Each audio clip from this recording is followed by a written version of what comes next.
पण आपल्या किचनमध्ये करवंदाची चटणी करणार आहोत। लोणचं दाखवलंच आहे, आता करवंदाची चटणी ही तुम्हाला दाखवते कशी करतात ती।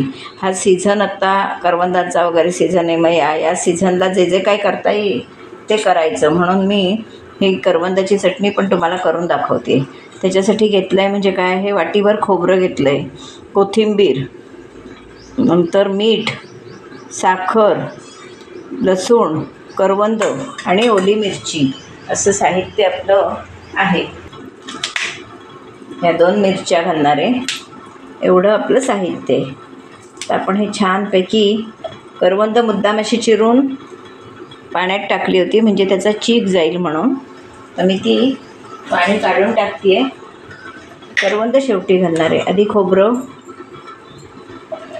ह्या मिक्सरमध्ये जे जाड असेल ते वरती घालायचं म्हणजे पटकन वाटलं जातं, असं ह्या मिक्सरचं हे आहे।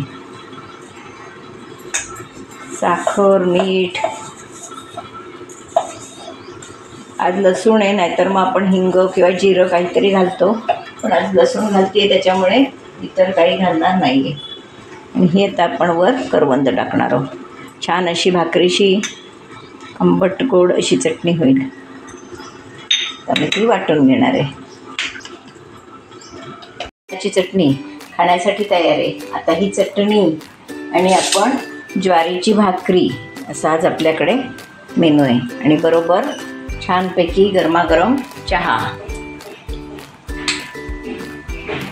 आता ही ज्वारीची भाकरीसुद्धा आपली बघा कशी आहे ती सुंदर, हे बघा पूर्णपणे ती अशी फुगलेली भाकरी आहे, हे बघा अजिबात कुठेही त्याला हे नाही आहे,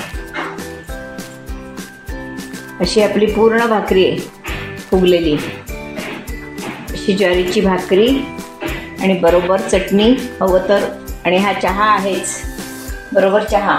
असा आजचा मेनू आमचा नाश्त्याला आहे, या सगळ्यांनी नाश्त्याला।